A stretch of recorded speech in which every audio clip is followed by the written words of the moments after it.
Hello and welcome to the week ahead from the Financial Times in London. Here are some of the big stories we'll be watching in the coming days. EU leaders are meeting in Brussels to discuss how they'll fill a gap in the bloc's budget after Brexit. We'll get a health check from several of the UK's biggest banks.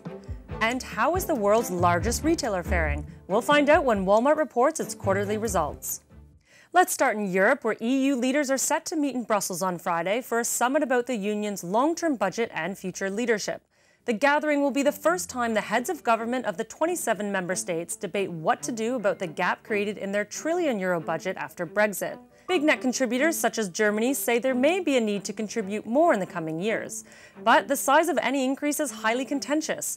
Other EU members, including the Netherlands, Finland and Denmark, would prefer to cut back spending in areas such as farm subsidies, infrastructure and science research.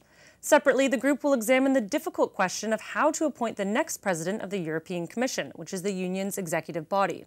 Here's Alex Barker, our Brussels bureau chief, with more on what to expect. The EU's trillion-euro long-term budget is always one of the most difficult things to negotiate in Brussels, and this time around it's even harder because of Brexit. That's leaving a big gap that the EU member states need to decide whether to fill or to cut back on spending projects.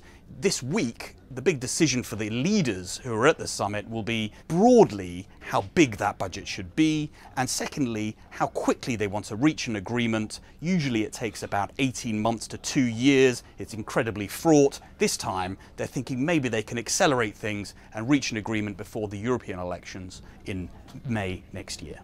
Now, there will be a slew of banking results out this week to watch. HSBC's annual results will be the last ones presented by Chief Executive Stuart Gulliver, who will be handing over to John Flint, the current head of retail banking and wealth management. Mr. Gulliver looks set to go out on a high, with analysts expecting HSBC to break an almost decade-long decline in revenues and report top-line growth of 8% and a more than doubling of pre-tax profits to $17.9 billion. Investors in Lloyds Banking Group will find out more about its new 3-year strategy, particularly the bank's efforts to ramp up its digital initiatives. Elsewhere, Barclays is expected to report a slight increase in pre-tax profits to £4.7 billion. That excludes conduct and litigation costs, while Royal Bank of Scotland is expected to announce a 4% rise in revenues and a move from a heavy operating loss to an operating profit of £1.1 billion.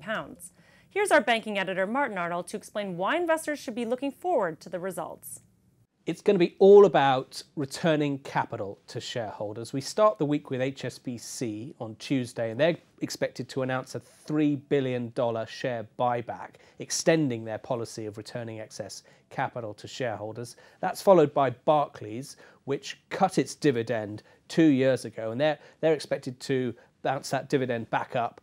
Lloyds also expected to increase their dividend. They're a strong dividend payer already, but they're expected to continue increasing that. Finally, RBS, no dividend expected from them yet, but they may well signal that there's potential for a dividend payout at the end of this year if they make a profit as expected. So all in all, UK banks are starting to catch up with their US rivals, who have been paying out as much as 100% of their earnings to shareholders for the past year.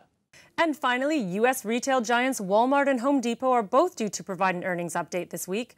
Walmart's quarterly results will include the crucial holiday sales season and provide some clues about whether its investment in e-commerce is paying off. Walmart shares have already climbed 26% in the past 6 months on the back of better-than-expected sales results.